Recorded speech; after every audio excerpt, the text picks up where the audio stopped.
Hello, Namaste. Welcome to the Best Preparation, a big platform for learning English language. Please don't forget to subscribe this channel, share this video to your friends, like and comment. Okay, now let's move on to today's lesson. Okay, यहाँ हेर्नुहोस् आजको यस लेसनमा how to describe someone और something को कुरा नै हुँदैछ। एडजेक्टिभ्सहरुकै कुरा हुँदैछ।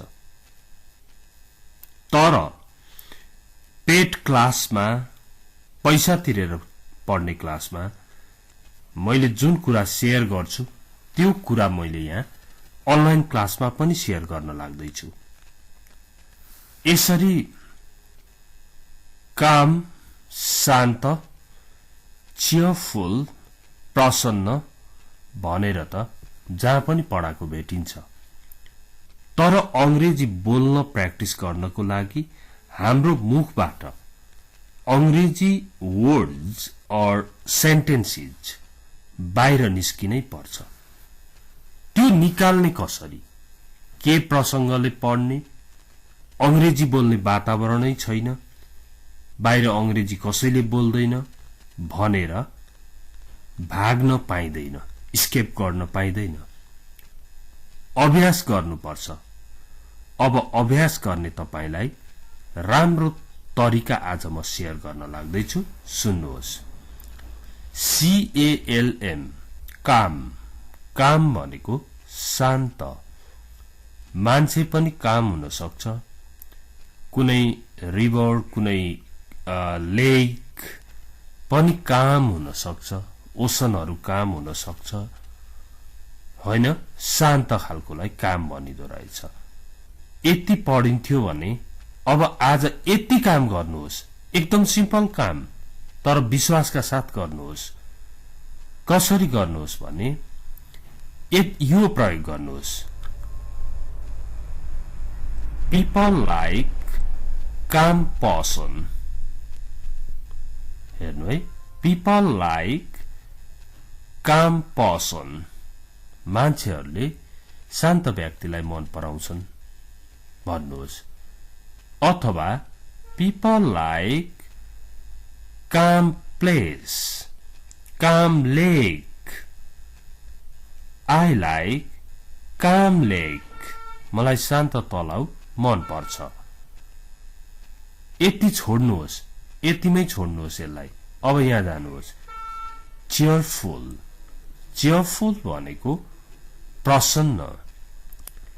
people like cheerful person. मानिसहरूले प्रसन्न व्यक्तिलाई मन पराउँछन्। अनि यहाँ जानुहोस्। cruel. क्रूअल भनेको निर्दयी निष्ठुरी। People don't like cruel person. I don't like cruel person. भन्नुहोस् यति। अनि दुईटा जोड्न सिक्नुहोस्। People like cheerful person. People don't like cruel person. भन्नुहोस्। अनि अझै एडभान्स गर्न मन लाग्यो भने people लाई they बनाउनुहोस्। अनि यहाँ but ले जोड्नुहोस्। हेर्नुहोस् है। People like cheerful person but they don't like cruel person. यसरी बनाउनुहोस्। अनि यसैमा खेलिरहनुहोस् क्या तपाई। हतार नगर्नुहोस्। 15 मिनेट 20 मिनट्स पढ्दा पनि कति न हतार भए जस्तो लाग्छ। संसारै बित्यो आज जस्तै लाग्छ। त्यो होइन। एनर्जेटिक बलवान। कन्सिटेड अहंकारी घमण्डी। conceited. Okay? अब यो दुईटाको बनाउनुहोस्. People like energetic person. People don't like conceited person. भन्नुहोस्. अनि फेरि एडभान्स गर्नुहोस्. People like energetic person, but they don't like conceited person. भन्नुहोस्. यो नियम आज पढाइ हुने सबै पेजमा लाउनुहोस्. यही नियम. त्यसले तपाईको बोल्ने बानीको विकास हुन्छ. हार्ड वर्किङ, मेहनती, हेल्पफुल, सहयोगी, इम्पेशन्ट, अधैर्य, इन्डिसाइसिभ, अनिर्णित, निर्णय नहुने खालको, इन्सेन्सिटिभ, अविवेकी. अब अघिको नियम ल्याउनुहोस्. People like hard working person. मानिसहरूले मेहनती व्यक्ति मन पराउँछन्. People don't like impatient person. मानिसहरूले अधैर्य मान्छे मन पराउँदैनन्. अब फेरि जानुहोस्. People like hard working person, but they don't like impatient person. यो गरिरहनुहोस्. किन होला र यस्तो गरेर के हुन्छ होला र भन्ने नेगेटिभिटी माइन्डमा नल्याउनुहोस्. हो, कम्तीमा अभ्यास गर्ने हाम्रो मुखबाट अंग्रेजी सेन्टेन्सहरू निकाल्ने तरिका हो यो भन्ने सोच्नुहोस्. ओके? काइन्ड, दयालु, लोयल, समर्पित अथवा सहयोगी, समर्पित खालको, फेथफुल खालको, विश्वासी, सहयोगी, समर्पित, धेरै मिनिङ लाग्छ यसको. हेर्नुहोस्. मुडी, उदास, झोक्की खालको, ओप्टिमिस्टिक, आशावादी, अर्गनाइज्ड, व्यवस्थित खालको. अब नियम लिएर आउनुहोस्. ओके? अर्गनाइज्ड हुनु भनेको व्यवस्थित हुनु. You do everything systematically. You plan everything. सबै थोकलाई प्लान गरेर राम्ररी गर्नेलाई अर्गनाइज्ड पर्सन भनिन्छ. अब भन्नुहोस्. पीपल like organized person. People don't like moody person. People like organized person, but they don't like moody person. कम्तीमा दुईटाको त गर्नुहोस्. अर्गनाइज्ड एन्ड moody को मैले बनाए. कुन फर्ममा लगे त? पीपल लाइक र पीपल डोन्ट लाइक को फर्ममा लगे. त्यसपछि त्यसैलाई अलिक एडभान्स खालको बनाएर अघि बढाए. People like organized person, but they don't like moody person. अनि आईसँग पनि गर्नुहोस्.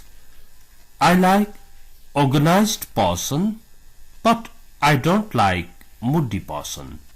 त्यति चाहिँ भन्नुहोस् के. तपाई जुनै लेभलको भए पनि अभ्यास गर्नुहोस्. प्यासनेट, अत्यन्त चाह गर्ने. प्यासन भनेकै चाहना हो, चाह हो, लगाव हो, त्यसप्रतिको मोह हो प्यासन भनेको. अनि प्यासनेट भनेको त अत्यन्त चाह गर्ने. पेशेन्ट, धैर्यवान. पेसिमिस्टिक, निराशावादी. रोमान्टिक, रमाइलो. सेन्सिबल, विवेकी. अब कसैले कुनै कुरामा एकदम बढी इन्ट्रेस्ट देखायो, तपाईले त्यसबेला I like passionate person. म passionate personलाई मन पराउँछु. But I don't like pessimistic person. तर म नेगेटिभिटी भएको नेगेटिभ सोच्ने मान्छे मन पराउँदिन. निराशावादी मान्छे मन पराउँदिन. भन्नुहोस्. Okay? People like romantic person, but they don't like pessimistic person. यसरी त्यो काम गर्दै जानुहोस्. अग्ली कुरूप दुष्ट, यङ जवान कुमार, ओल्ड बुढो पुरानो, अग्रेसिभ रिसाहा सन्काहा, आर्टिस्टिक ललित कलामा निपुण एकदम आर्टिस्टिक खालको. ओके, अब अघिको नियम ल्याउनुहोस्.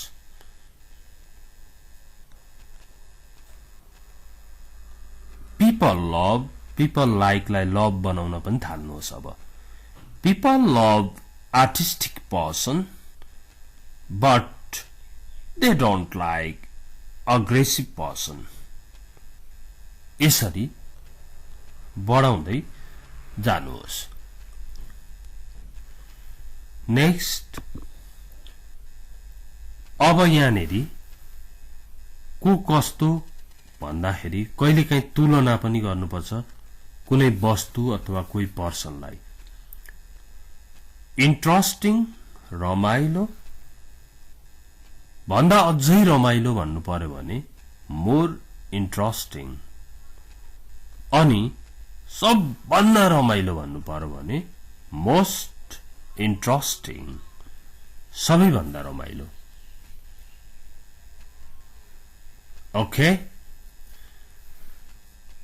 अनि मिस्टेरियस रहस्यमय, मोर मिस्टेरियस भन्दा अझै रहस्यमय.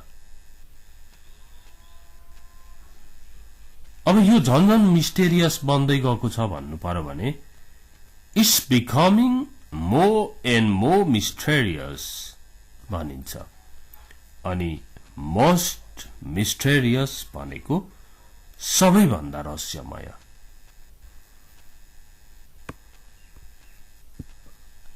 त्यस्तै डिफिकल्ट, अप्ठ्यारो, मोर डिफिकल्ट भन्दा अझ अप्ठ्यारो, दुईटामा तुलना गरेको.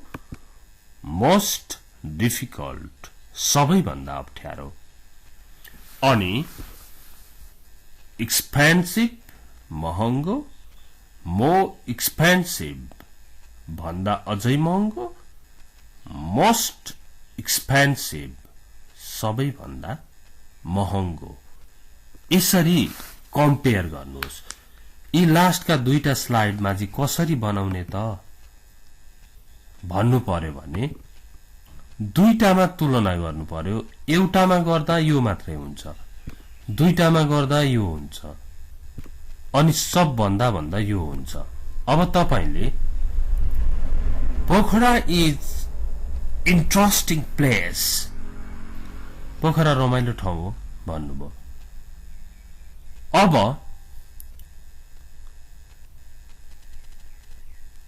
मुस्ताङ पोखरा भन्दा रमाइलो ठाउँ हो भन्नु पर्यो भने Mustang is more interesting place than Pokhara. अब तपाईलाई लाग्यो ती सबैभन्दा रमाइलो सौराहा हो भन्ने लाग्यो भने I think Sauraha is the most interesting place. Sauraha सबभन्दा रमाइलो ठाउँ हो. यसरी कम्पेयर गर्दै जानुहोस्. ओके, यो छोटो लेसन छ तर यसमा बुझ्नु पर्ने कुरा धेरै छन्. साथीहरूलाई पनि शेयर गरिदिनुहोस्। हजुरले पनि आज यो हेरिरहनु भएको कसैले शेयर गरिदिएको थियो पहिला, त्यसकारण पहिला आफूलाई शेयर गर्ने मान्छेलाई धन्यवाद दिँदै हजुरले शेयर गरेर धन्यवादको पात्र बन्नुहोस्। Thanks for watching this video. See you next time. Have a good day. Bye-bye.